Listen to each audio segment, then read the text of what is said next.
Hey, hey, hey. Hello, everybody. Listen, I hope you all have been enjoying these talks with the married couples. It's been a blessing to me. I hope you've been getting a lot from it. We still want to encourage you to please, if you have any questions, make sure you type your questions down below. Um, we want to allow time for our guests to answer some of the questions that you have, but we really need you to actually type it in. All right, listen, join in as soon as you join And in. share. That's right, share. Tell somebody about it.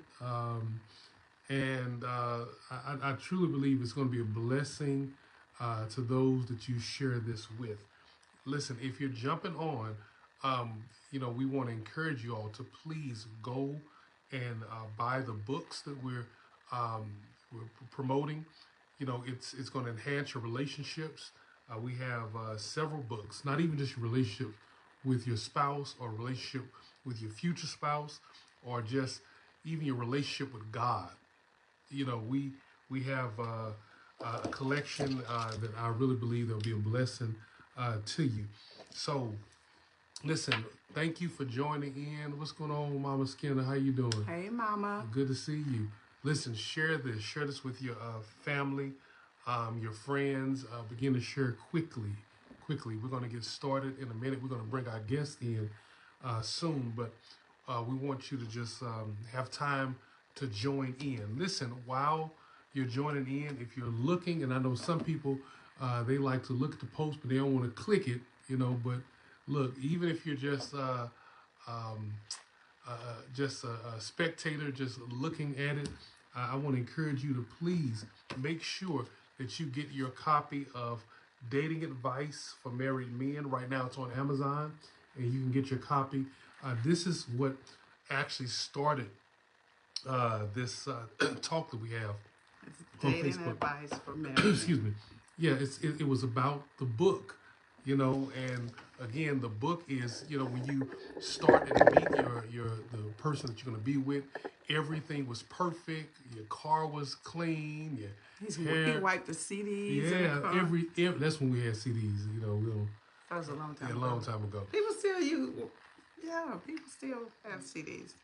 But that was during a time everything was perfect. You didn't want them to see your flaws or any of that. And as time went on, what ended up happening, you begin to get used to them. You get used to your spouse. You get used to the person you're dating, and all the chivalry just somehow faded away, just gradually, just faded away. And there are things that we end up kind of like this passage with Jesus.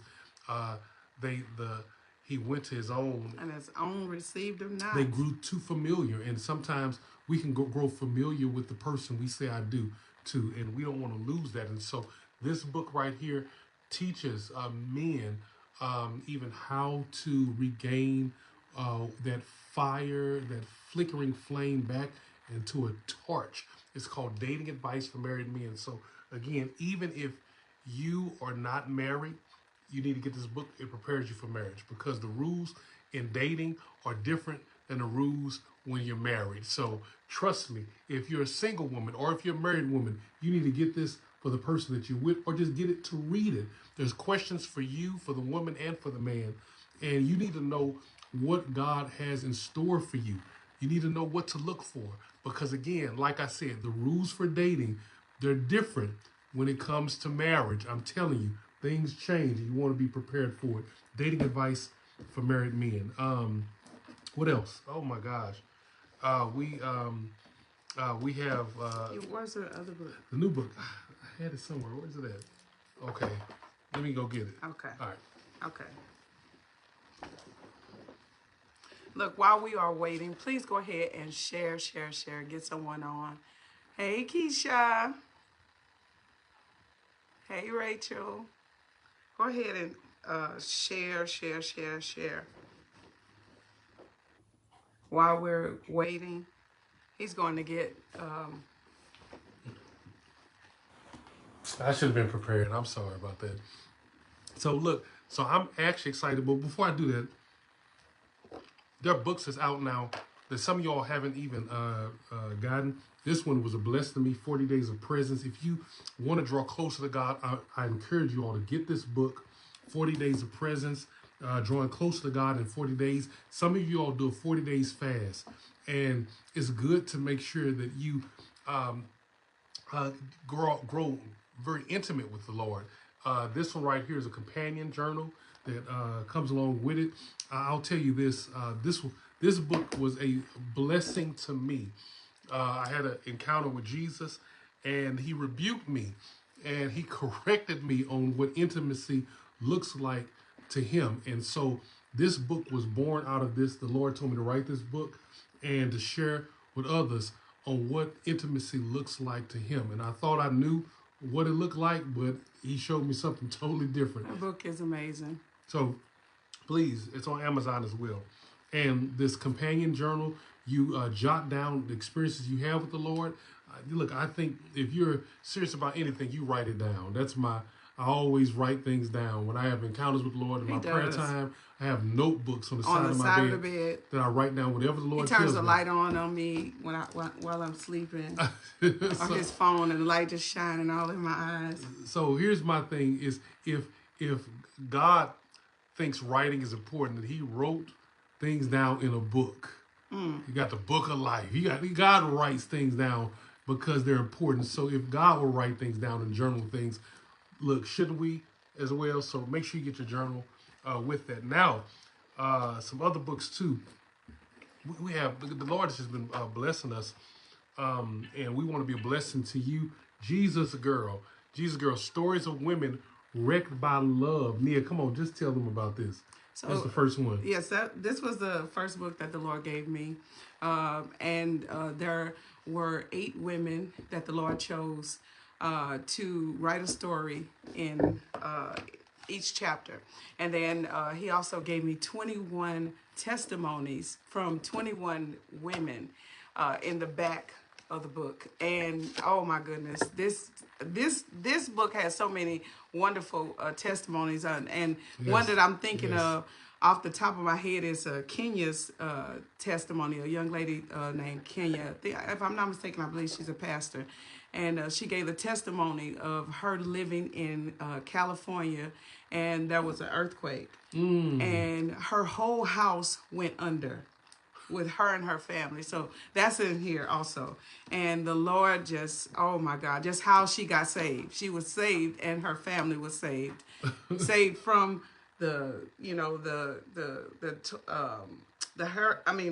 earthquake. She was saved from that, but she was also saved and received salvation from what happened. So please check her testimony out. It's in the back of the book. So there are many, many, many testimonies. Well, she got a second book as well. Tell us about this one. Oh, so this is Jesus Girl 2. We call it Jesus Girl 2. The Lord named this Jesus Girl, How Do I Move Forward? And this one is 21 women, different ladies from different walks of life who we got together and we all wrote chapters in this book. And there are many, many testimonies also in the back. And this book, I can honestly tell you that I've had so many testimonies of healing and deliverance just from reading this book. And awesome book. So now, here's what she wanted me to mention you all. We have a new book that's about to launch probably in 72 hours. Yes. That is going to be live on Facebook. It'll be available on there. And this is called Let Me Teach You How to Argue. Now, you know I know how to argue, right? This is a marriage guide. This is a marriage book. Let me teach you how to argue. Listen, I'm telling you, I don't care if if you had any relationship. I don't care if it's dating, parent, brother, sibling, friends. Listen, if you've been in a relationship, you're going to disagree. What's going on, Ms. Lori? Hey, Kenyala. You're going to disagree, and we've seen a lot of marriages just end abruptly because they didn't know how to communicate with one another. Right. And so this is a healthy way. They begin talking too late. Yeah. You going if you gonna get into it. It's going to happen. You're going to disagree. So we show you how to do it. There's a way to how to argue, and still the relationship grows stronger with every conversation that you have, with every disagreement. Okay, so please look for that book. Is about to hit in a few more days. Teaching me how to argue, or let me teach you how to argue. I'm excited about this. Me too. That's pretty good. Listen, while you're jumping on, let's see who we got. Lori, we got Kenya. What's going on? Kenya, Rachel, Diane, Miss Diane. We got who else do we have on here? Am I Miss Yolanda? What's going on? What's going on? I'm glad that you all are joining us. Lane, what's going on, Lane? Darcia. All right. Okay. Look. Hey, Miss Linda. Listen, I'm excited. I'm so excited. This guest that we're gonna have coming on this, I was shocked when the Lord mentioned his name. So the how we choose the guest. The Holy Spirit has been actually giving us names. We pray, we ask the Lord, and he just reveals who he wants. Yeah, we just and so he mentioned a name, and I'm like, okay, this is going to be interesting. I'm excited about this, just to see what the Lord is how the Lord is going to bless us today with this person. But listen, while we're actually about to get our guests on the line, will you share? Will you take a moment to share? And while you're sharing, if you have any questions at all, type them on the screen. But even while what we're talking and we're going through everything and asking questions, feel free. If a question pops in your mind, type it. We want to answer your questions, all right? And we want to give time for the guests to even answer the questions as well. All right. So this isn't even showing that you're live. What do you mean? Okay, so we live. I know, but I usually can go straight to it, but I don't see it. Okay, there it is, right there. So Nia's always operating on the phone and sharing. That's why she's looking down a lot. She's on her phone, sharing, and now you getting the people on. So I like that. All right. So look, at this time, we want our guest is gonna send an invite and we're gonna connect. You sent it already? Yep. All right. Look, while we're doing this, I want you to, what's going on, Amber? What's up, Jennifer? Jenny. I want y'all just to begin to just invite others on. All right. So let's see. We got, I guess.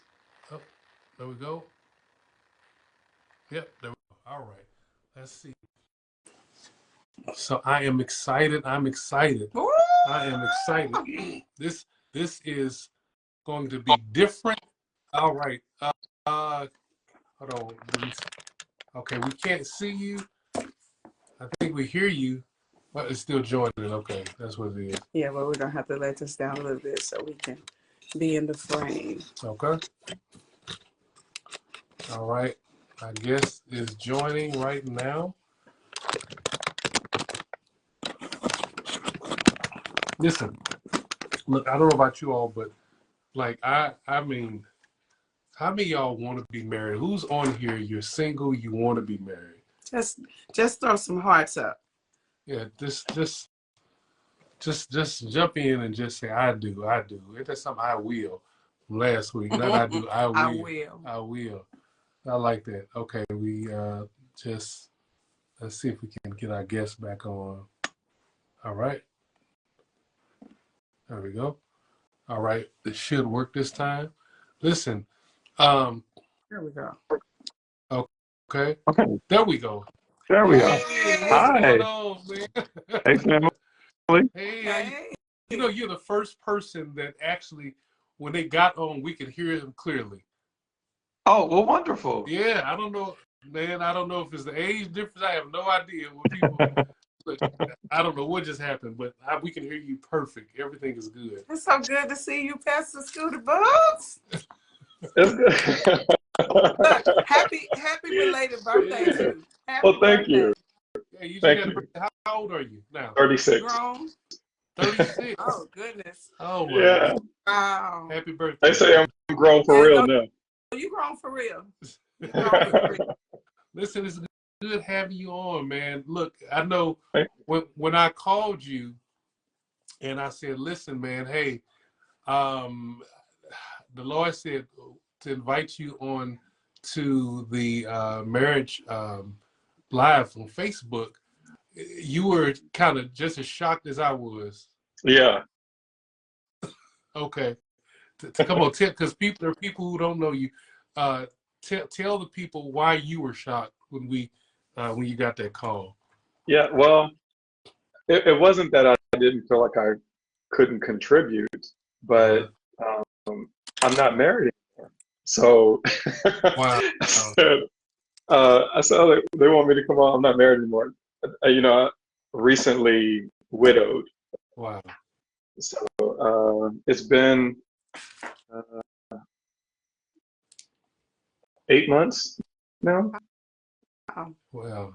Yeah, It's been that long? it's been that. It feel like, Yeah, you guys were at the memorial service. Yeah, it's been 8 months. oh Wow. man. Yeah. That's this. So like, I have a bunch of questions swirling in my head, but Sure. the first one I want you to tell everyone. It's how did you all How did meet? you meet? Because you like We want you to start there. So because this Trying to there get me in trouble. supernatural, strange Yeah. type of dating arrangement. I want you to just That was a supernatural doing, Jesus. yeah, for real. So be as transparent as possible. Tell us your story, how you all met. Well, okay, so I'll just request, just steer me in the right direction because y'all know I can talk. So, just I know co-pastor, she gonna rein me in if I need to be reined in. So feel free. We met at church. Okay. Brittany and I met at church. We were going to a church in St. Louis when we lived in St. Louis before we started pastoring. And I started with another brother of mine, started a midnight prayer thing. And we would come to the church every night, especially that first year. We would be at the church every night at midnight until we got done praying. And we started in 2013. In 2014, the following year, is when Brittany showed up the first time. Somebody had invited her, a friend of hers who had come, had invited her. And so we met at midnight at church.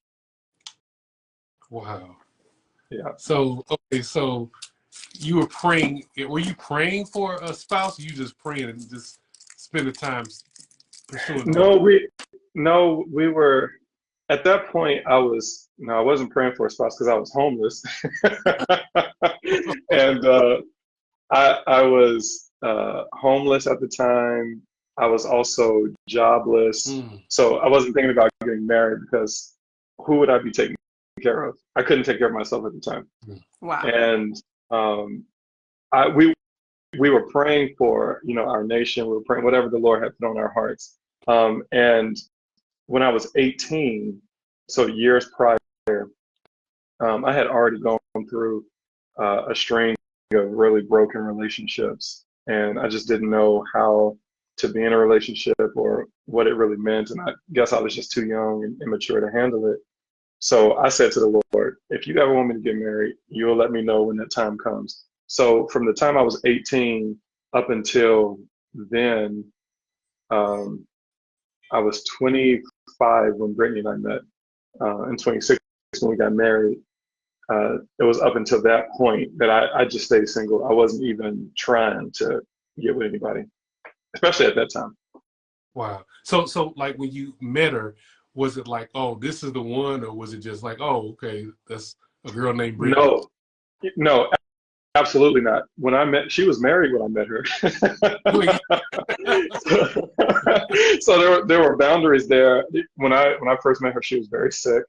As you guys know, Brittany was sick most of the time, and somebody had brought her to the church to be prayed for, and she had a real desire. Like I said, she was married at the time. She had a real desire to have children. I said, is your husband here? And she's like, no. I said, well, bring your husband next time. We'll pray for both of you. And so she did, and we prayed for them. And I became friends with her and her husband Oh, wow. actually at the time.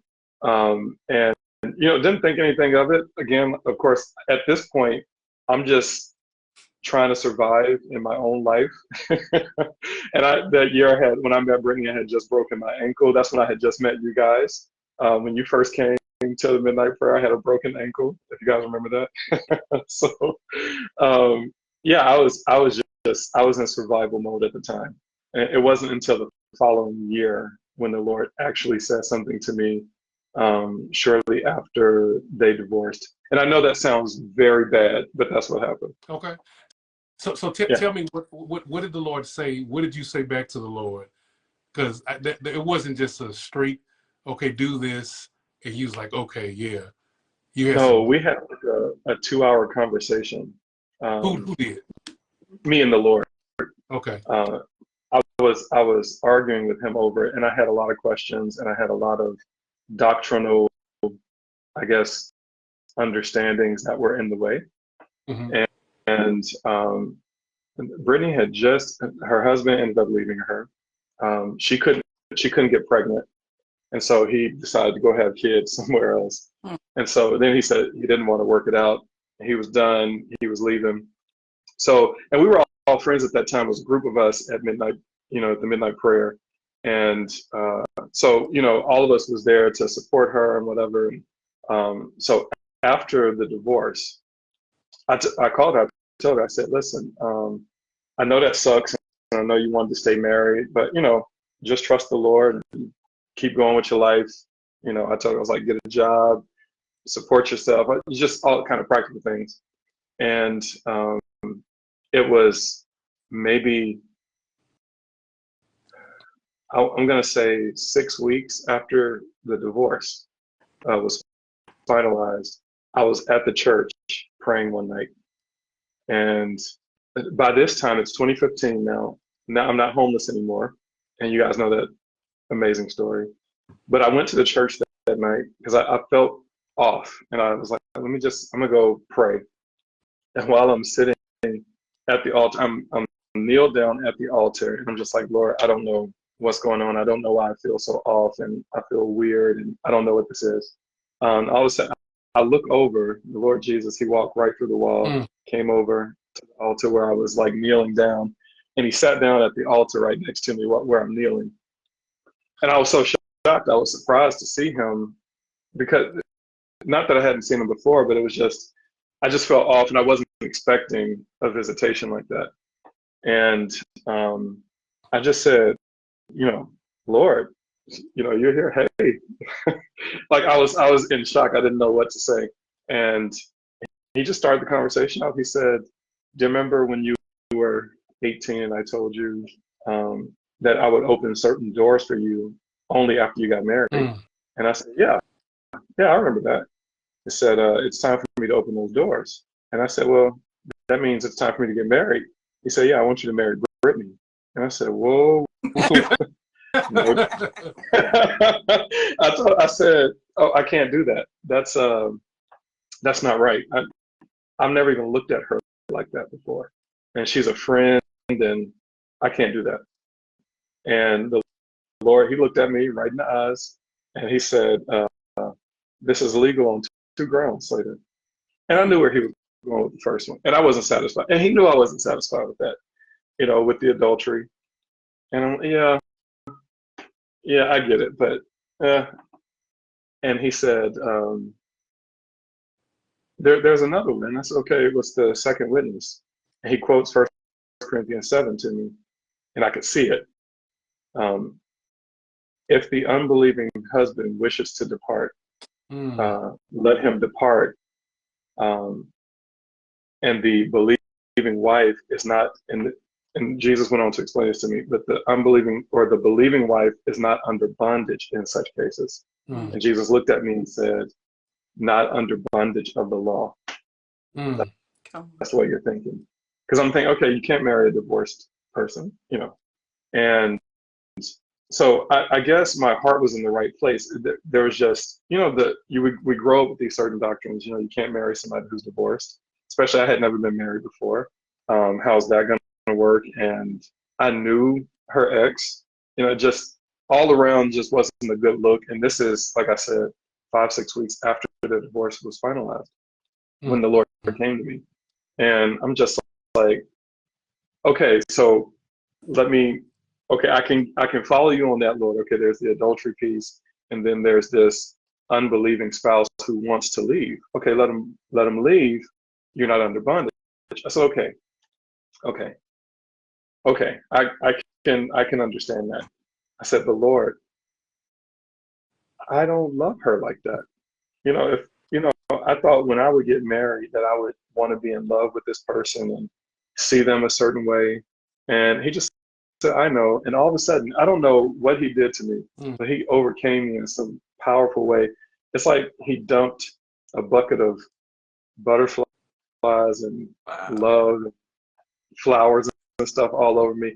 And I'll tell you the truth, I loved her as if I have loved her my whole life. It was an incredible experience for that. And while I'm experiencing that, I still like had questions in my mind. I'm like, but Lord, I don't have a job. Um, I don't know if I'm going to be homeless again. It's one thing if I'm homeless, you know, this is just me fending for myself, but to bring somebody else into that, that's not right. He told me, he said, don't worry about it. I'll take care of you. Just get married. And then I said, but Lord, this looks bad. And when I said that, to be honest, tell me it doesn't look bad. I'm friends with both of these people, right? And all of a sudden, we were neighbors. Like we lived like 2 doors down from each other in the same townhomes. Wow. And then all of a sudden, now I look like I'm lying in wait. You know what I'm saying? Like I was just looking for an opportunity to go in there and save a damsel in distress. I said, this looks bad. She lost her best friend over this whole issue. Wow. And uh, the Lord, he had the sternest look on his face. It scared me. He looked at me, he said, I can laugh about it now, but you'll appreciate this, Mike. He said, I could have waited until Mary married Joseph and just told him not to touch her, but I'm not afraid of the controversy. Wow. That's how I put it. I was just like, oh, okay, because this is controversy. And then he said, I've set Esther up to marry a divorced king. It was my will, and I put her there to save her people. Wow. At that point, what can you say? It's like you're trying to walk out the scriptures because you love Jesus and you want to obey, and sometimes when situations come up, like you try to make the best decision that you can, given the circumstances. I'm just like, yeah, this looks bad. People are gonna hate this. I don't even like it for real.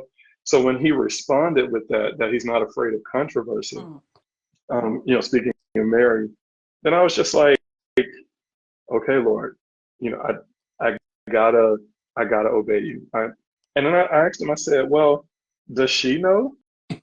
He said, yeah, she does. I told her last week. So he said, when you talk to her, you'll find out that I had told her this on Wednesday. Now, when he's telling me, this is a Monday night, when he's telling me, he had told her the previous Wednesday already. And he said, when you talk to her, I already showed her that you guys are going to be married. And I said, okay, that gives me a little more confidence, but I'm shaking at this point because I'm extremely nervous. I don't know how all this is really going to work out. I mean, the Lord is there talking to me, showing me these things, but there's something about when reality hits you and you have to walk out the day-to-day stuff. There's certain fear that strikes you, and I was just like, all right, but she just got divorced. Is she healed from that? I mean, she had a very traumatizing relationship. So, I mean, I don't want to walk into a relationship, somebody carrying all this baggage. He said, again, when you talk to her and find out that I told her last week, he said, you'll also hear that I've done a quick work in healing her heart, and there's more healing to take place. He said, but don't worry about that. I'll handle that. And I said, okay. My So Lord. he was gone after that. And just when he left, that fear set in on me again. I prayed the rest of the night. I ended up calling Brittany, and that night, and I was just like in stealth mode. At least I thought I was. I didn't tell her the encounter I just had. I didn't tell her, the Lord told me you're my wife or that I'm your husband or anything like that. I just asked her, I said, pray for me. I was like, going through a lot. And she's like, okay, of course, cool. What's going on? And I said, well, my lease is going to be up this summer. This was in May when the Lord came to me, and my lease would be up in August. So I was like, I'm still not working right now, and I don't know what's going to happen, but I feel like I need to be in a house or something. And you and your friend helped me find this townhouse. I'm just going to believe God that He's going to make a way for me. Could y'all help me find some place to stay? And she was like, yeah, but why are you calling me talking like this? I was like, oh, it was just on my mind, and you were on my heart to talk to about it. So I just called you. She was like, okay. And you could tell she was kind of like, this is weird. Mm-hmm. Were you And nervous? then I asked her, she could probably hear it in my voice. I was so up. I was, I was so nervous, and I was shaking still and trying to, man up and, hold it together. But then I said, I know you just got divorced, but do you ever think about getting remarried at some point, or do you think the Lord has that in for you? And she said, well, it's funny that you say that. He actually showed me I would get married. I said, oh, was it recently? She was like, yeah, it was on Wednesday. And so I'm thinking, okay, like the Lord had told me that. I'm like, okay. And I said, but aren't you worried though? Like you just got divorced, and I know how traumatizing the whole situation was for you, and the things that you shared, and probably things that you didn't share about what was really going on behind closed doors and stuff. She said, yeah, it was really hurtful. And she said, Sadidja went to the courthouse with me, or something like that. She said Sadidja was with her, whatever, prayed for her. And she said when the judge signed the paperwork and the divorce was final, she said she felt something break in her heart. She said she cried, but after that, she felt so relieved and so like free that she wanted to pursue the Lord in that and then solidify that even more. So I'm thinking, all right, this is exactly how the Lord said it to me. And so I'm just like, wow, okay. And she said, why are you asking all these questions? And I said, oh, I'm just curious. But anyway, thanks for answering. And I'll talk to you some other time. You didn't say that? And she was like, I didn't say anything. And she was like, all right. And so I was like, all right, bye. So I get off the phone and I just cried. I couldn't believe, like, because I'm thinking, did I hallucinate?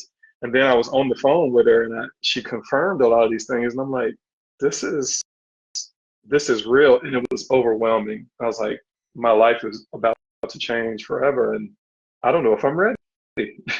So I prayed all night. I fell asleep there on the altar, and just at some point, this peace came over me. I was able to sleep, and when I woke up the next morning early, because I'm like, man, I fell asleep in the church. I need to get up. I need to go home. I need to shower. But I sat on the pew and I just took out my phone. And this is the worst thing. I don't advise anybody to do this, but this is what I did. I took out my phone, Nia, and I text Brittany. All I said was, so are we going to do this or what? Question mark. And she replied, like a big player move. Like, that's all I said. I didn't say, will you marry me? Do you want to get married? Any of that. All I said was, so are we going to do this or what? That's the only thing I could type. And she responded, yes, with a bunch of exclamation points. And I took a deep breath. I was like, oh man, I can't believe this is happening. So I texted her back. I said, all right, when you get off work, meet me at the church. And she's like, okay, I'll see you later. And yeah, that's how it's the worst proposal in history. I No, it admit that. no, it wasn't. No, That's all. That's literally all I said. There was no talk of getting married between us before that. So just to like wake up that next morning and text her, "Are we going to do this?" and her immediately understanding, because I guess we both have the encounter with the Lord about it. Just okay, there it is, and you know how we many got engaged that day. look, you know how many women who wish that the man would just go ahead and text them and say, "Look, are we gonna do this? What?" They wish. They're afraid of. I tell you what, I don't think I would want to go through it that way again. 'Cause it was so nerve wracking, and it was almost traumatizing to me. I'm like, Lord, what a position you put me in. But we got engaged that day, and we got married 7 weeks later. Oh my gosh. So you Yeah, I remember, this is what I remember. I remember you all told us that you all were getting married. I was like, yeah. were y'all dating? You know? And then I was like, then you all said, okay, we have a date. Then you gave us the story, and we were like, okay, Jesus. Yeah, And then you called back and you were like, hey, okay, we're gonna do this sooner. We were like, okay, so next week. It was yeah. It it was a turned out few to be days because something with it. it was fast. yeah, we originally had set it for September. Now this is like end of May when we become engaged. So now we go into June, and um, we set it for September. And actually, what I didn't realize until later was the day we had her memorial service was the same day we were supposed to get married originally, Wow. which was I like it was crazy. Like because when I was just setting it up, I just picked the day. Let's go ahead and get it done. Let's get it over with. And it was the day we had originally set, that Saturday, and but we kept pushing it off because I was nervous. I'm like, I don't have a job. Like, Lord, I can't pay for a wedding. And Brittany she was real cool. Like, we can just go get married in Pastor Barbara's office, whenever. Like, it don't have to be no big deal. And I'm just like, okay, like, but I was so nervous. I'm like, I don't have a real home to bring you to and all that. And so the group of us that would pray at midnight, we would also meet up, work out sometimes late, and we were all over a friend's house. And I was just expressing my fear and frustrations and all that. And my friends were like, Slater, you really need to get over yourself.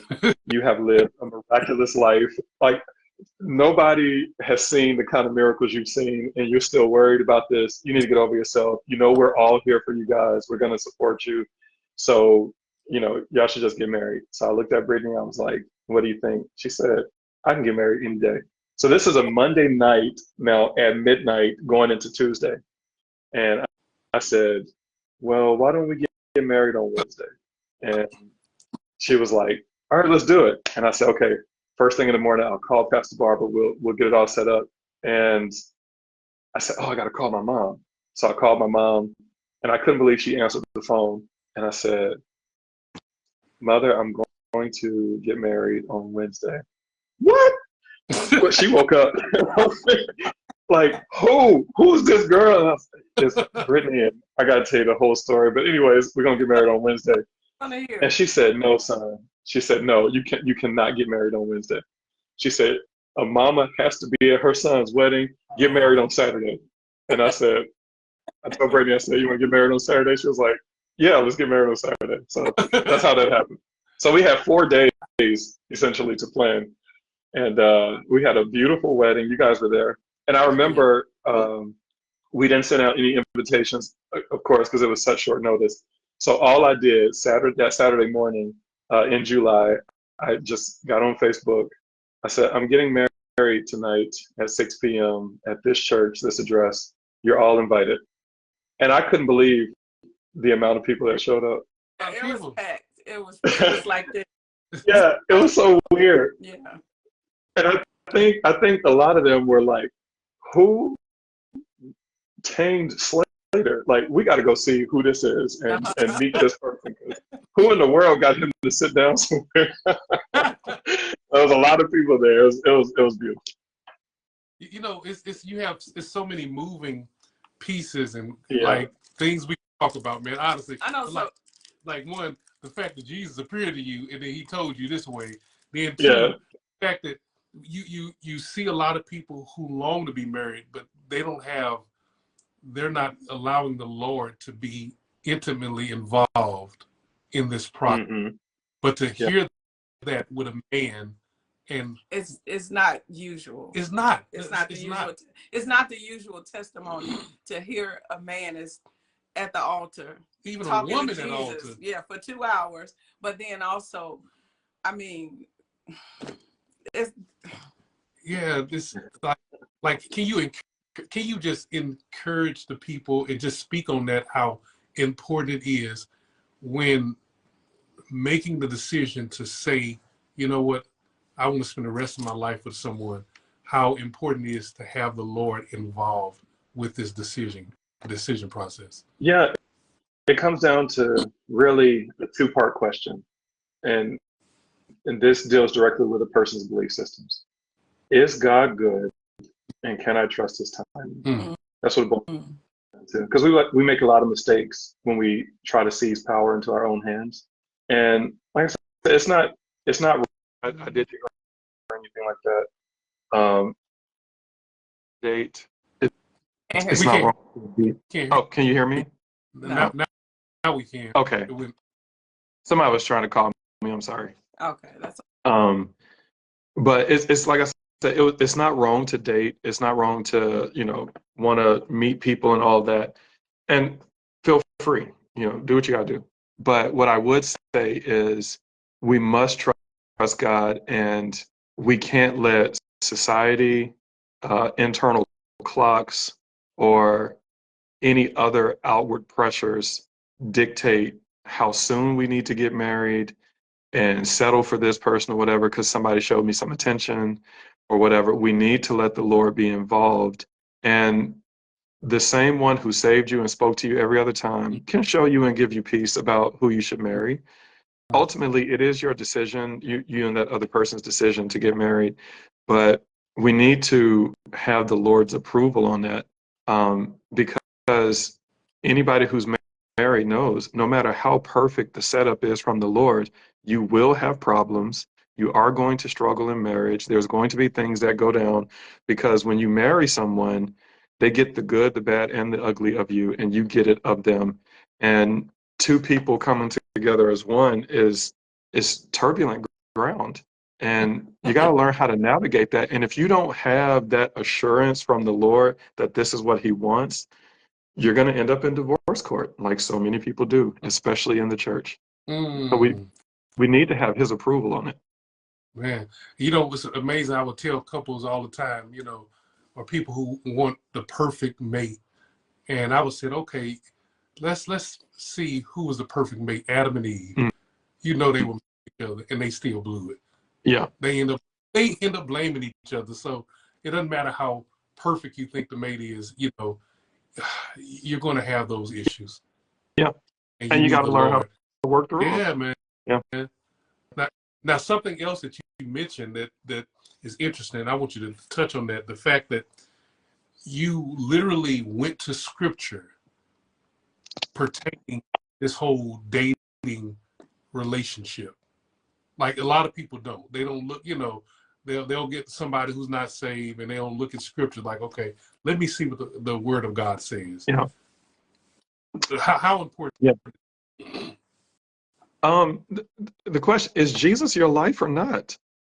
I mean, why is this even a question for a Christian? You know what I'm saying? Like, okay, right. we want to trust God to, the fringe stuff.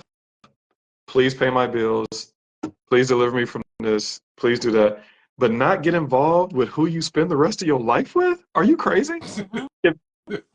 If you're going to serve Jesus, if you're going to be with Him, you owe Him your whole life. It can't be compartmentalized. So if you have a person that can't even grasp that concept, you definitely don't need to get married right now. And you need to fall in love with Jesus and fall in love with you, so that you can actually love somebody faithfully and appropriately. Because these folks is crazy out here. That's funny.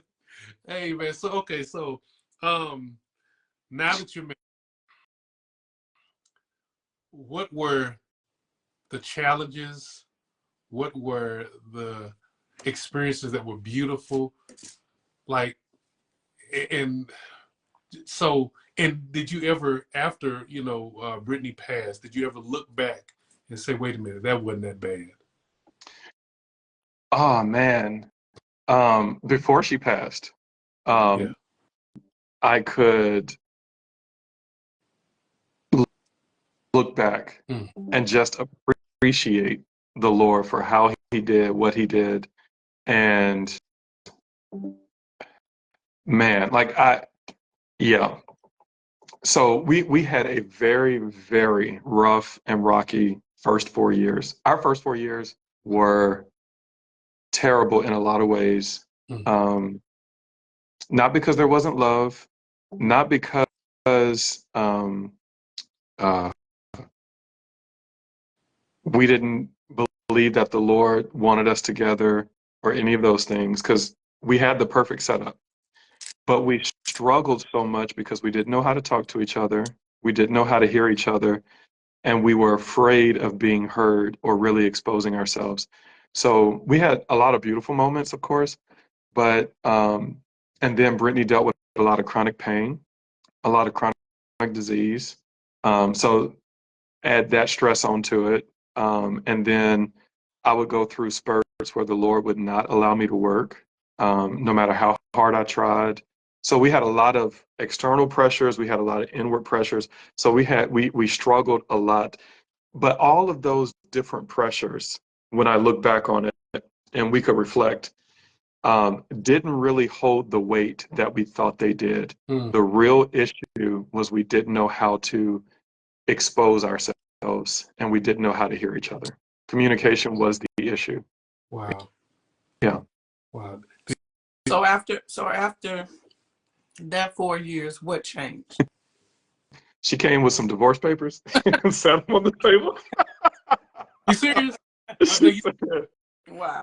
and she told me straight up, she said, Slater, I don't want to get a divorce, but we can't keep going on like this. Wow. And she said, the only reason I got them, she said, I'm serious about signing them, but the only reason I got them is to possibly, hopefully wake you up and say, we need some help.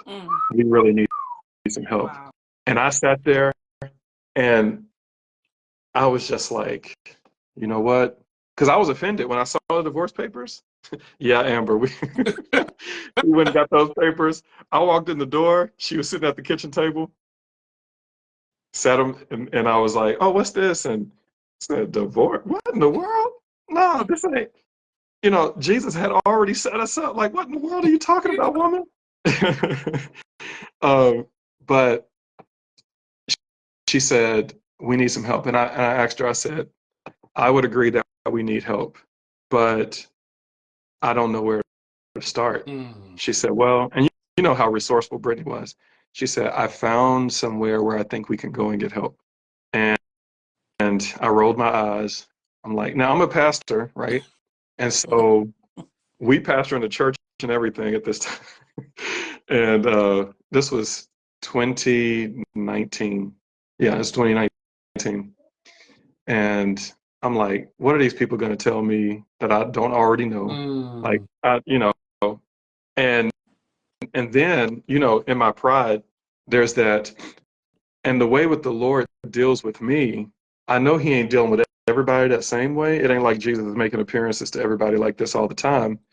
So what are these people going to tell me? That's how I felt. Wow. But I told Brittany, and I was honest with her about that, but I told her, I said, but I would regret it if I didn't at least try. And so she called Focus on the Family. They have a retreat center in Branson, Missouri, where they give you, like, the couples their own cabin, doesn't have a TV in it or anything like that, and they have like this these little weekend getaways where you can rekindle your relationship by learning how to communicate. And the one that we went to in 2019 was called Speaking from the Heart. And that's where we learned how to communicate. And that's where we also learned how to regulate and deal with our own emotional triggers. And that was a real game changer for me, let me tell you. That's when everything turned around. And the following year in 2020, we went back to their intensive program. And that really shook us up. And it shook both of us up. And what I liked about Focus on the Family, shameless plug here for them, is when we went there, they never asked us what the problem was. They never once said, who did what, who said what, let's try to get to the bottom of it. They never took that approach, which is what I was kind of afraid of and ashamed of anyway, because I had a real anger issue. And I would hit walls, I would throw things, I would point my finger and scream and yell and I was afraid myself, because one time, Nia, don't hurt me. One time I grabbed Brittany's wrist and I caught myself like, well, hold on, like, we don't hit people. That, like, you know, I'm thinking to myself, but I couldn't stop myself. So I was afraid, like all the praying and fasting and trying to do like deliverance sessions and whatever and coughing up in the trash cans never took any of that away. And I was like, what do I need to really deal with me? Because I know this is not right. I know it's not good. But even if Brittany and I get into a disagreement, I could like feel the anger rising, and I would tell myself, don't get angry. You don't have to get mad. You can just hear her out. You can do this. And I couldn't stop myself from blowing up. And it was scary for me. And I knew, like, I'm a foot taller than Brittany, like more than 100 pounds over her. Like that, I know that was scary for her. And it was scaring me. Wow. So she didn't want to shame me by, telling people how verbally abusive I was or how mean I could get, because I wasn't always like that. But when I get triggered, it would just set something off, and all this emotion would just build up where I would just be such a mean, like a jerk. Yeah, it was terrible. And when we went to Focus on the Family, they taught us how to be married, and they taught us how to communicate. And when I learned the skills and I got the tools on dealing with my own emotions, all the praying and all of that, and I'm not knocking any of that at all. Yeah, I'm a man of prayer, but there was something I was missing with understanding. Just like Solomon said, in all that you get, so important to get understanding.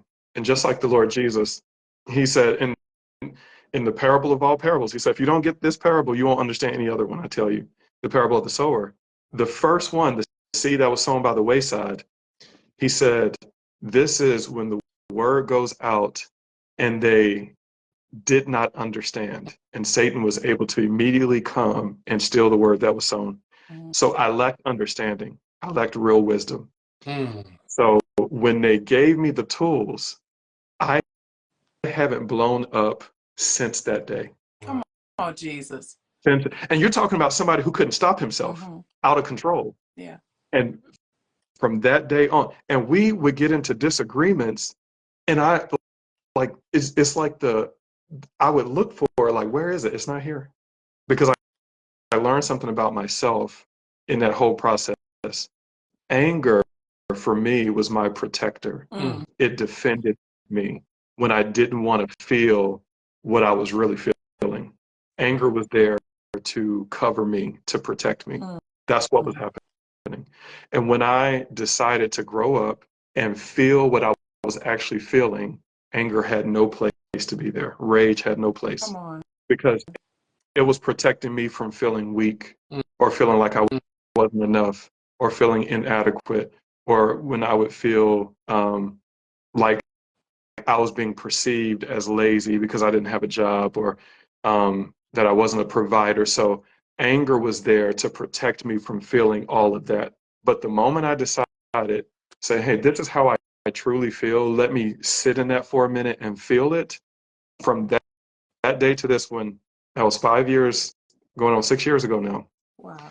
that I have not had a blow up since then. And I've Amen. had situations that would have definitely prompted it. That's for sure. Yeah. Wow. You know, go ahead. I'm sorry. No, I was gonna say when you talk about the Lord told you not to work, we do understand that, and I Hmm. somebody who would say like, we have been called lazy, and we work. I mean, we may not have went out to a job, but we were at home working and doing what God told Hmm. us to do. Yep. So for some years, God did not allow us to work. And so I would get phone calls from people saying like, I got a job for you, and I'm like, no, you don't have a job for me, but yeah, yeah, because they would look at me and think like, she's just lazy. She's not doing nothing. She can do this and she can do, but we did what God told us to do. Yeah. And he was, so Oh man, that hurt me. Yeah. we looking like two lazy people, but we were doing just what God told us to do. Yeah. Doing, you know, And I And was ashamed. I was provided. ashamed. yeah, Yeah. yeah, me too. That's what I He was was doing ashamed. because I was used to Yeah, I working. wasn't ashamed because I was like, Yeah. okay, God. So no, Yeah. I wasn't ashamed. I was like, oh well, you can say what you want to say about me, but I know what God said to me, so it didn't matter. And Yeah. I had times where I would walk with my head down, man. That's how much shame gripped Yeah. me. Yeah. And when I look back, I'm thinking about it now. I should never feel ashamed about doing what God told me to do. Exactly. You know what I mean? And Exactly.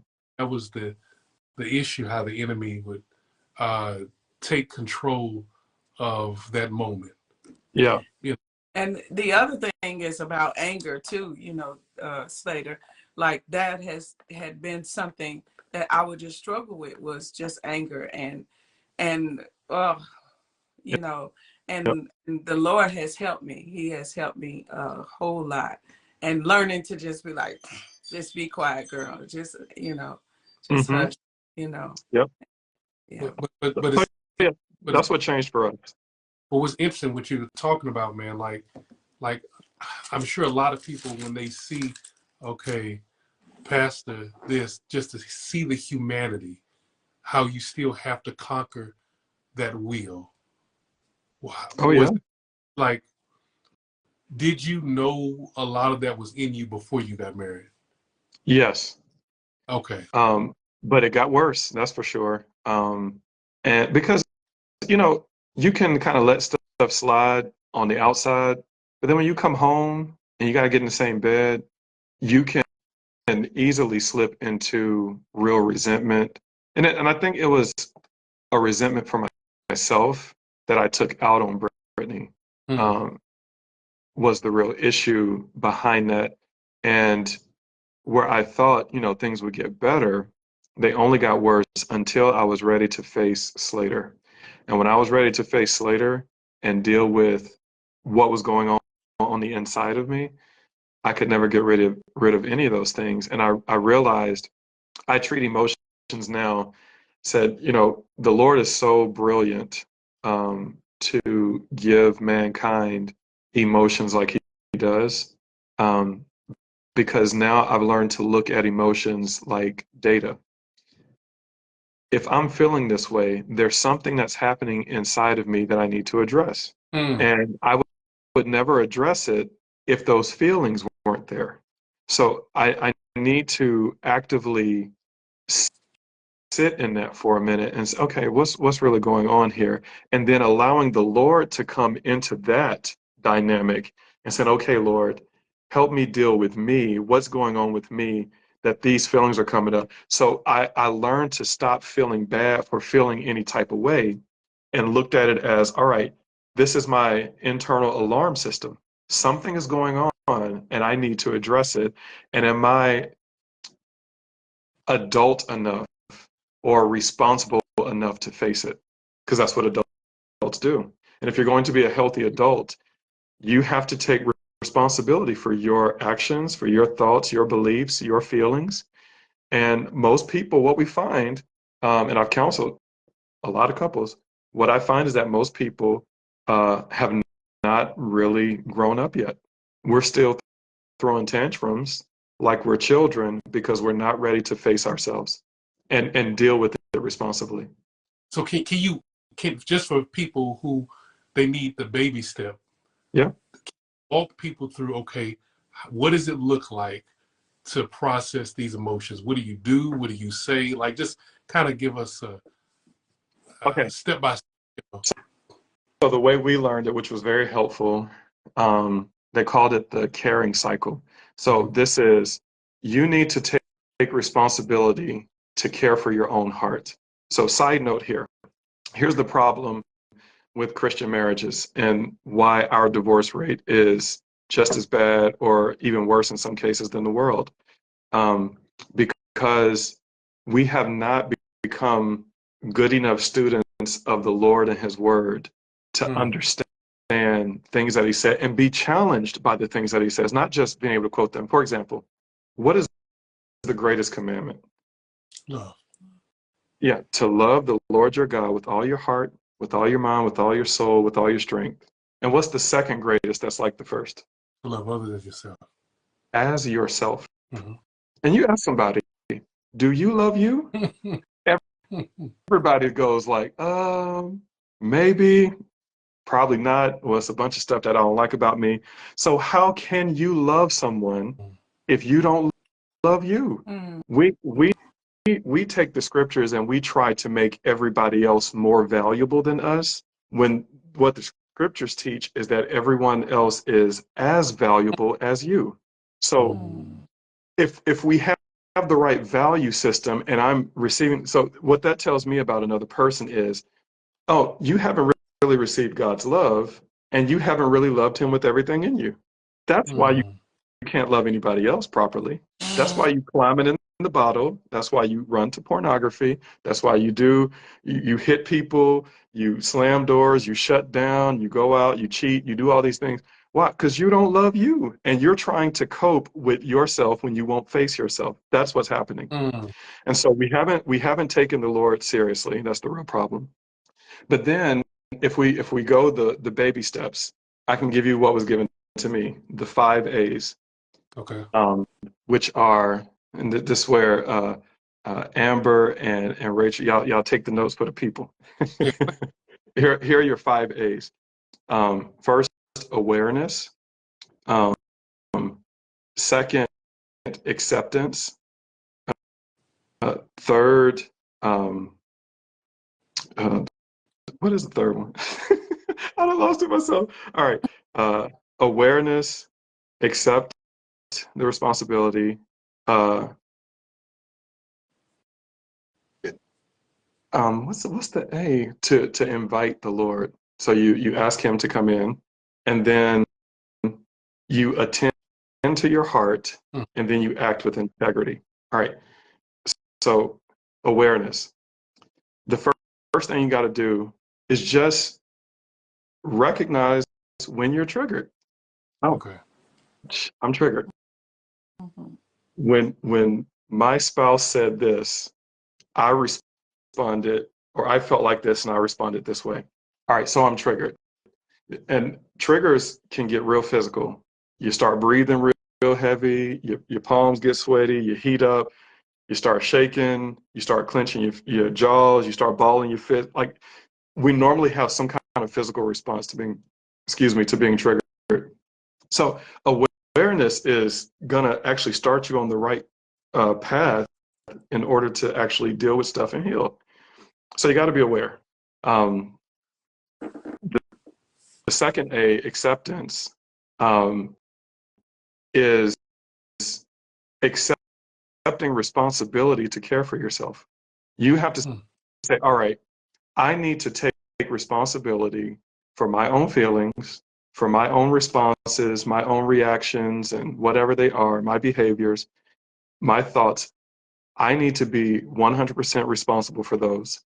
So if you can accept the responsibility, because you're an adult now, if you can accept the responsibility, then at that point you acknowledge the Lord. You allow. That's the word. Allow the Lord to come in. That's when you pray. So, okay, Lord, I accept responsibility to care for my own heart, to figure out what's going on.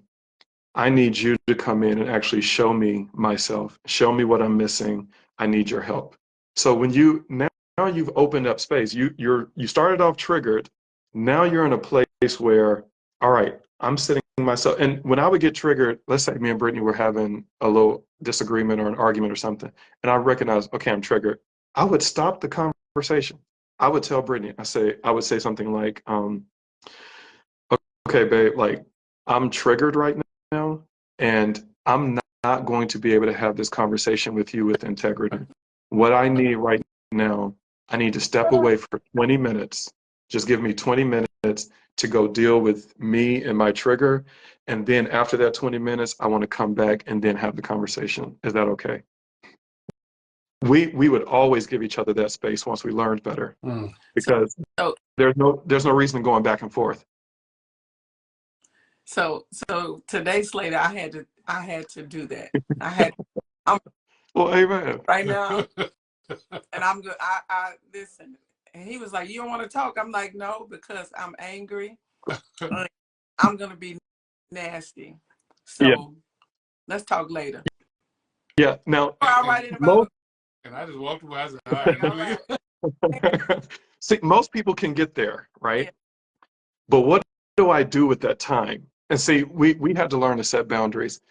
For us, it couldn't just be open-ended. I can't talk right now. Okay, when do you want to talk? I don't know. See, now my spouse is going to be nagging me ever so often about, okay, can we talk now? This is still on my heart. Can we talk? But if I set a time, you know what? Today is just not a good day. Can we talk tomorrow after work when we sit down and have dinner? Now, I know for between now and tomorrow when we sit down and have dinner, she's not even going to bother me, because now I've already assured her, yes, we're going to talk and you're going to be heard, because we've set a boundary. It's not just open-ended like, no, I don't want to talk, and forget it, because you just want to move on. But what you do at that time now, when you say, okay, I need a break, and like I would tell Brittany, I need 20 minutes. Just give me 20 minutes. Okay, I'll give you 20 minutes. You can start the clock right now. I'd go off. I'm accepting responsibility to deal with me, and I'm allowing the Lord to come in and give me wisdom and direction and instruction. Okay. Now I have to attend to my heart. That's the fourth one. Now, attending to your heart can be difficult, and it takes some practice to really get into this. But there's a series of questions that I would ask myself. And this is what I learned. The questions would be something similar to this. What am I actually feeling right now? Okay. I feel, and it has to be personal. It can't be about the other person. It has to be you. I feel blank. So let's say I feel inadequate. Okay. Then I would ask myself, is that feeling familiar? Yes, that feeling is familiar. How far back can I go with that feeling? When I was a kid and my mama said, you ain't nothing. Okay. Now, my mama never said that to me. I'm just giving an example. Oh, that's the first time I ever felt inadequate, is when my mom told me, I ain't never going to be nothing. So anything that now comes and reminds me of what my mom told me when I was like 6 years old, now that is going to trigger me. Even if the person that I'm dealing with isn't doing that, that's the way I'm going to take it. So when I can, okay, this is where this is coming from. Then I start asking myself some very pointed questions like, how am I contributing to this, if at all? What am I doing that's amplifying this feeling? What am I doing that's kicking these feelings up on 10? When I first got triggered, I was probably at a 5, but right now I'm at an 8. So am I contributing to this feeling? So I would list it down. Yep, this what I said, this what I did, this how I feel about it, this is how I'm contributing. All right. Then this is the tough question. Well, what's the truth? This is where the Lord really can deal with you, because the truth isn't, well, if my wife wouldn't have said this, I wouldn't have felt it. That's not the truth, because Joe Blow down the street could have said the exact same thing to you the same way, and you'd have let it roll off your back. So it wasn't that. So when you have the scriptures, right? Now you have the Lord in your ear. What's the truth? Am I really inadequate? No. You know what? I really am enough. I just haven't learned to accept that. Okay. Okay. Or like, what does the scripture actually say about this? Like, Lord, can you help me? Um, and I learned years ago, uh, somebody told me this. I never forgot it. Always pray from your heart. If you don't have the word in you, God will give you instruction. If you have the word in you, God will give you manifestation. So, okay, now I can remember. All right, so what is the truth behind all of this? What's the real deal? The real deal is I'm taking out the frustrations I had from a child out on people who had nothing to do with that. That's the truth. The truth is I've been redeemed by the blood of the Lamb, and I need his help. That's the truth. The truth isn't that I'm inadequate. And let's say that I actually was. Let's say I wasn't enough. Is Jesus big enough to make up the difference? Like, and if you're a Christian, right? If you really believe these things, it's not just, fair weather and I'm just going to praise my way through at church on Sunday morning. No, we need to actually face ourselves and really take inventory. Do I really believe this? Because if I really believe it, then I'm going to move in that direction.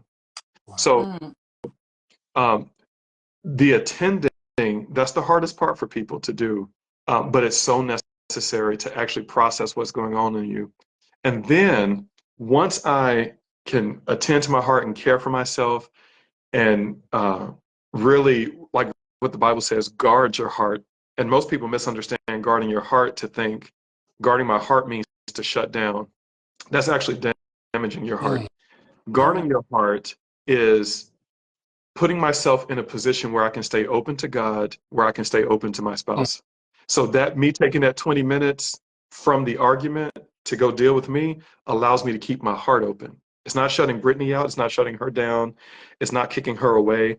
It's allowing me to go and get myself together so that I can come and act with integrity, which leads me to the 5th A, acting. What can I do to show up the right way now? And in many cases, it was, you know what? I cannot take what my spouse is saying personally, and I can actually just hear them out. Okay. Yeah. Now I got action plan. I'm going to go in here and I'm going to let my spouse speak, and I'm going to hear them out without a rebuttal and without defending myself. See, I can do that. Okay, I can do that.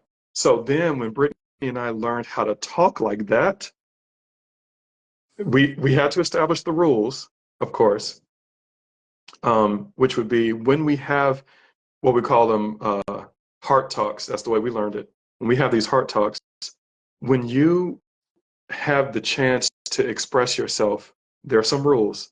One person is the speaker, one person is the listener. Now, this is going to slow the conversation way down, which was frustrating for me in the beginning because I'm the dude, like, I need to say what I need to say. I need you to hear it. I need you to respond. And then we're going to work this thing out. We're trying to move on. I'm not trying to stay here all night talking about this. That's how I was, right? But then, have you ever heard the old saying, slow is smooth, smooth is fast? So when we slow the conversation down, so there has to be one speaker and one listener, and then you can take turns, but the speaker can only talk about how they feel. They can't talk about you. They can only talk about how they feel. And then they must talk in small bites. Now, the listener takes those small bites, repeats what they said back to the listener to make sure, is this what you're saying? Am I understanding you? Without rebuttal. And they could be saying all kind of stuff. And this ain't about defending myself or rebutting. It's more about, I need to hear you, and I need you to know that you were heard. I need you to know that you're respected and loved enough that you have a voice in this relationship. So I'm going to hear you out, and I'm going to repeat it back to you. And then when you get done, I'm going to thank you for sharing it, and I'm going to validate where you are, Mm. regardless if I agree or not. Mm. Because what's important in that moment is that my spouse is heard and that they feel safe enough to open up. Because what we have now in marriages, people aren't safe. They don't feel safe to open up, so they won't say anything. But if I give you space to say, no matter what you say, I'm going to validate you because I want this to work too. That I have never seen in my own marriage or in anybody else's that we taught this to. I have never seen them go wrong doing this. And I have always, no matter how tough the conversation was, I have always seen them smiling at the end, no matter how big the disagreement was. Because when a person feels heard, when they feel seen, when they feel understood, that's power in that. And Mm. what better place to have that type of intimacy than with your spouse? Than with Mm. your spouse. If you don't feel safe at home, you're going to be in survival mode always, and that's not good for anybody to be in high stress all the time. Not good. So, and then once a person gets done, the listener validates, they do all that, and this ain't the time to say I'm sorry, because we have these rules. You cannot hijack the situation. You cannot hijack the conversation. If somebody's expressing themselves, you can't say things like, well, that's not what I meant, or I'm so sorry for doing that. I'm so sorry for saying that. Now you're hijacking it. You're making it about you Mm. instead of just hearing them out. A person wants to be heard. So when that's done, then you switch roles. And then, okay, I felt like this, and this is where this is coming from. But what I really wanted was this. Very simple. And I can tell you in our marriage between me and Brittany, it got so good. The only thing I regret at this point is that we didn't have more time because Wow. it got so sweet between us. It Mm. got so good between us, and we felt completely safe with each other. That even when stuff went wrong, I knew I'm going to get to have a conversation with Brittany about it, and we're going to be able to talk about it without the judgment. And I'm going to tell her how I feel, and she's going to understand. And then she's going to be able to talk, and I'm going to hear her out, and she's going to be understood. She's going to be seen. And then once we clear that out of the way, now we can talk about solutions. Mm. But too many people try to go straight to solution. Let's get over this. Let's get this done. But we have to slow down. We have to hear one another. We have to be heard, and we have to know that we were heard. For, for example, and I can't tell you how many times, we've been counseling other couples, and I was, okay, tell your husband or tell your wife how you feel. And sometimes I feel trapped. Okay, you feel trapped. So how do you respond when you feel trapped? I respond by picking up extra shifts, even though I know my spouse wants me to be at home more. Okay, Wow. but what do you really want? I really want to feel supported. I want to feel like I'm a part of a team. Mm. So then the spouse says, okay, this is how you feel, this is how you respond, but this is what you really want. Yes, but so many times in those kind of counseling sessions, we find that people, um, when they repeat back what they heard, they don't repeat back what their spouse said. Oh, wow. They'll say things like, so what you're saying is I've trapped you and you picking up extra hours so you can plan your exit. That's what you're saying. I'm like, no, I didn't say that. And see, that's the importance of slowing down the conversation and actually hashing that out to say, um, yeah, okay, this is how I feel. This is what's going on with me. And then when you validate that, oh, you're picking up extra shifts because, oh, you don't want to come home and have to deal with XYZ. Yes. Oh, but what you really want, you want a partner. You want to feel like you're supported. Yeah, every time I've seen people break down and cry. I've done it myself. I've seen people smile, and you could. the conversation 20 minutes ago was so heated, was so tense, and all of a sudden we're being heard. It comes when I can understand you, even if I disagree with you, I can't be mad at you because now I actually see where you're coming from. I got you. Okay, wonderful. Now I can see it wasn't about me because a lot of the problems between me and Brittany was me taking personal what she felt like it was my fault. It was my responsibility, not hers. I was responsible for the way she felt. I was responsible for what the outcome was going to be. I was responsible for her behavior. I was responsible for her response. And when I let the foolishness go, I wasn't responsible. She's responsible for how she feels, for how she thinks, for how she behaves. And now I can just hear you out. Now I'm not going to take it personal. Mm. So where is that coming from? Oh, I see.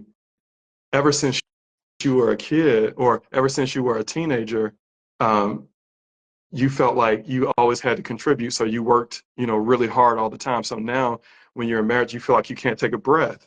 That has nothing to do with me. Now I get it. I was like, oh, okay, I see where that's stemming from now. I can't be mad at that. At first, I was taking it personal, like it was my fault. But now when I really can see a person for who they really are, because everybody has the way I like to paint the picture is everybody has a whole universe on the inside of them. Mm. But nobody else will ever be able to see it unless you can articulate it. So until you can articulate what's going on, I can't read your mind. Don't expect me to. Because Brittany used to tell me stuff like, well, you should know this already. How? Wouldn't it be better if you just told me? If you just told me how you felt, I wouldn't have to guess. I wouldn't try to pick up on the clues and say, well, maybe it's this time, or now I'm walking on eggshells and all that. No, let's stop all the foolishness and let go of the fairy tales and deal with reality. I can't read your mind. You can't read my mind. Even if you're good at picking up context clues, you're not going to be right 100% of the time. But what will be effective is to say, this is where I am. This is what I need. Now we can have a conversation. Now we can talk. Now I can actually show up for you because now I know. Well, we've been married 10 years. You should know this by now. No, I haven't known for 10 years. Speak. Yeah, you do get mad on a cycle. Like every year we go through this, and I'm still sitting here clueless. Like I don't know what's up. But if you can articulate and say, "This is where I am. This is what I need." Now, if especially a person with a personality like me, I'm Mr. Fixed It. I'm Mr. Hero. I want to be there for you. Now that you've told me, you've given me some instruction, like this is what I need, I'm showing up because now I know. I don't have to guess. Now I'm not spending more thought dollars trying to figure stuff out. Now I know. Now I can use my time constructively and productively. Now I can actually go and do what needs to be done, and I can hit the mark every single time. So when Brittany and I would have conversations, and we wouldn't just do heart talks when we felt triggered. We would do them when we felt happy, when we felt good about something. And it just became such a safe space for both of us to love the Lord our God and to love each other like we loved ourselves. And we actually began to love ourselves. And we could spread that love among ourselves just so completely and so beautifully. And I know that sounds romanticized, but it's so true that we had together what I know people dream of having but don't know is possible. And I didn't know it was possible. Remember, I had an anger problem. I'm punching walls and stuff. And now I'm being able to say, you know what? No. When you said, Brittany, when you said this is how I took it. And that hurt my feelings. Because see, at first, it's weak to say your feelings are hurt. You see what I'm saying? So I can't do that. I got to be a man. But when I learned, like, no, I need to be vulnerable and I need to use those emotions as data to figure out what's actually happening, now we can get somewhere. Now the love is real, consistent, constant, and growing. It was beautiful. Man, that is beautiful. It is. Oh my goodness, Wow. man. Yeah. That what's so funny, man? A lot of stuff you were saying, we actually wrote it in our book that's coming out. I'm like, Yay. the principle I'm so sick because when we first met, I had a book by I got a Focus on the Family, Yeah. Focus on the Family, and I was asking her a bunch of questions. So when we get old, you know, would you do this? It's just a list of questions they had, Hmm. and I know what you're saying is true. Yeah. It's man. When I felt safe, I became curious. Mm, Because Brittany, when we first got married, she used to say to me all the time, "But you don't know me." I said, "What don't I know? I know your favorite color. I know your favorite food. I know the style of clothes you wear. I know what your shoe size is. I know your height. I know what you like for your birthday. What don't I know?" And she couldn't articulate it at the time. We had to learn ourselves. But I hear a lot of women say that in marriages, you don't you don't really know me. You don't get to know me. And what they're really saying is, you don't know my darkest fears. You don't know my biggest aspirations. You don't know what gets me going. And I wouldn't know because number one, you didn't tell me. But number two, I don't even know what questions to ask to even find out that type of information. That's that's how ignorant I was and how ignorant most people are. And vice versa, she didn't know it about me. But when we felt safe, curiosity blossomed, mm, and we started to learn one another. This is when you talk about intimacy with God, you're talking about really learning Christ. mm, And this isn't about what's holy, what's not holy. Okay, because those are people who just try to follow the rules. We're not talking about that. We're talking about real relationship that what is okay, Lord, what's your real dream here? mm. What's your dream so that I can fit into that, not me trying to get you to fit into mine, because I'm limited. You're infinite, you're eternal, you're there. So I don't need you to fit into my dream. As a matter of fact, I need to let my dreams die. I Mm. need to fit into your dream. I need to act like I need to act like we're in a covenant relationship. That's what I need to act like. I need to find out who you really are. What do you really want? Mm. What are you really after here? See, the shallow Christian can't ask that question. Number one, they don't know to ask. Number two, they're afraid of asking because they don't know what that's going to mean. It's going to make you responsible because you're going to be responsible for what you hear back. Mm. That's for Mm. sure. Mm. But Mm.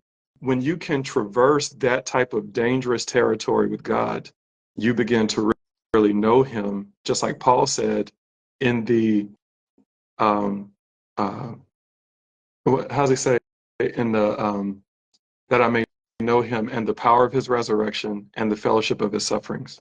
Mm. Now I'll be made like unto His death, that I myself may attain a better resurrection. So I'm going to apprehend or lay hold of the one who has laid hold of Mm. me. I need to let the Lord see when you get close to Him, and this will help your marriages blossom. When you get close to the Lord in that type of way where there's real confrontation to your being, to where now He can deal with you directly with what's going on with you, you get exposed being close to holiness like that. But not only do you get exposed, here's what people don't tell you: God exposes Himself. You Mm. get to see Him as He is. You get to know Him in that way.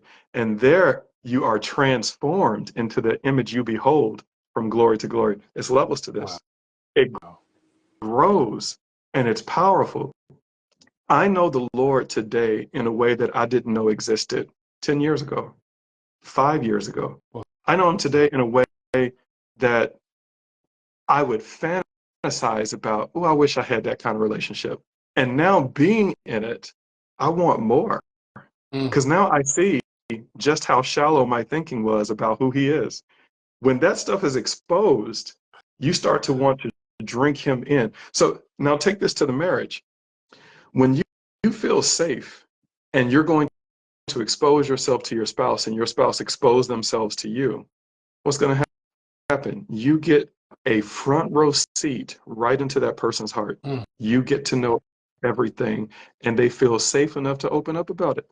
And there's going to be levels that your spouse didn't even know they could attain with you Mm. just by asking the right questions. Mm.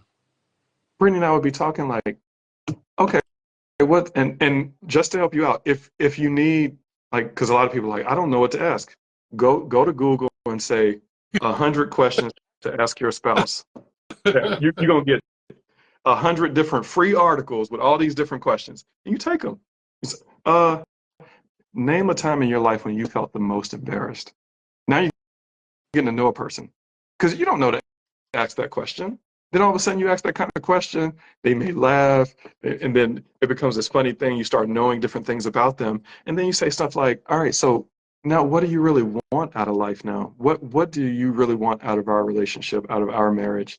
How do you want this to look in a year? Mm. What can we do to reach that goal together? And how can we hold each other accountable when we see that our spouse is wobbly?" And of course, we came up with some really amazing rules with that. For example, like I told you before, and again, I'm just rambling on, so stop me anytime. Go But ahead. we learned that um, for us, I'm 100% responsible for how I feel, how I think, how I believe, how I behave. My spouse maybe can influence how I think, feel, behave, but they don't determine how I think, feel, behave. Mm. Only I determine that.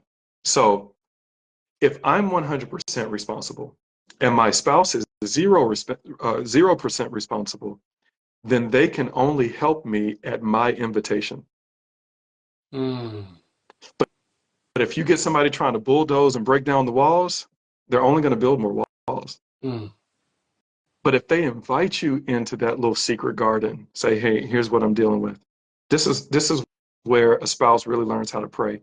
You can see things, but until your spouse invites you into that place to help them, you can't really help them no matter what you say. Mm. Because all Mm. they're going to perceive what you're saying is as an attack. Tell me I'm lying. Yeah, you're right. If you didn't if you didn't invite them into that and they see it and they call you out on it, you're going to feel attacked. But if you say to your spouse, "This is what it is. I need prayer here, or can I talk about this? What I'm really feeling here, or whatever, like that." If you do that, and then they give you their opinion about it, you don't feel attacked anymore. Now you're ready to hear because Yeah, now you've invited them in. You see what I'm saying? good. So when you learn those types of things, what was once in 2019 divorce papers on the table Mm. became subsequent years all the way up until 2024, up until she passed away, became the most safe, the most beautiful, the most fulfilling relationship I have ever shared with another person, Mm. ever in my life. And again, that's coming from a person with an anger problem. That's coming from a person who had a porn problem. That's coming from a person who could talk really well, but not express himself very well. Mm. This is coming from a person who would just bury his feelings. This is coming from a person who would just want to put on the front that everything is cool in front of everybody, but then secretly just bottle myself and bury myself deeper and deeper and continue to live a destructive life, being Wow. mean and explosive. So it went from that to, "Hey, this is where I'm at. Let's talk about it." Wow. And I'm telling you, if you can learn that, it's not easy to get there, but man, once you get in that, no matter what's happened, if you've experienced adultery in your marriage, or if you've experienced betrayal of some sort, and you guys both want to be together, you want to mend those breaches, those gaps, it is so possible. I'll tell you what, Brittany told me before she passed away, she told me, she said, "Slater, don't stop teaching married couples." She Mm. said, we did this together.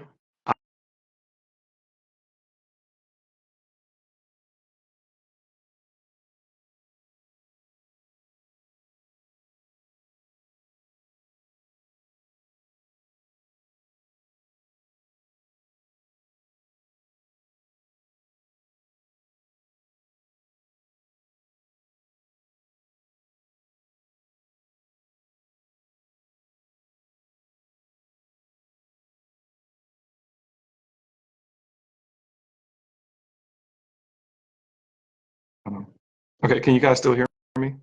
Oh. Can, can you hear me?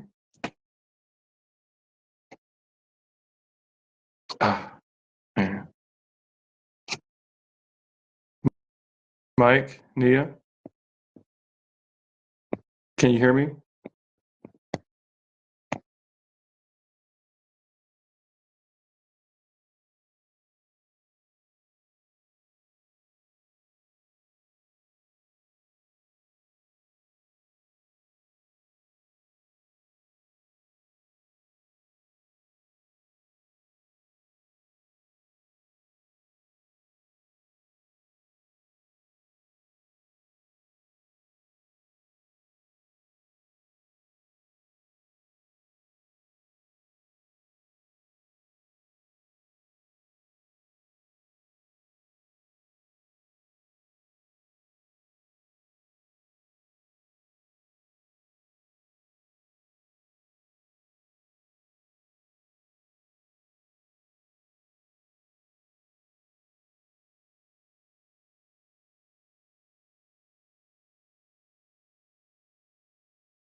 All right. Can you guys hear me?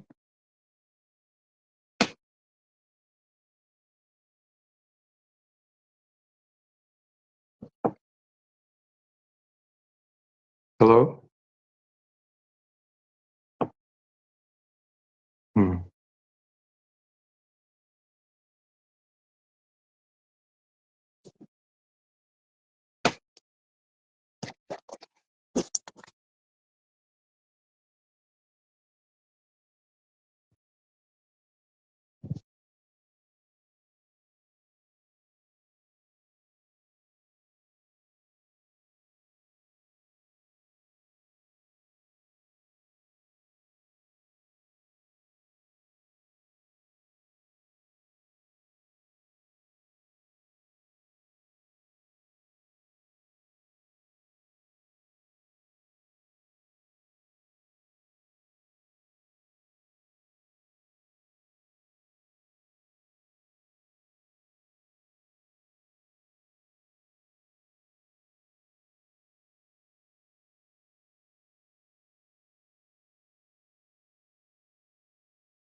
Okay.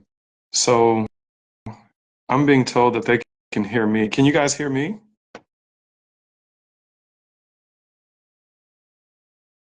Hello?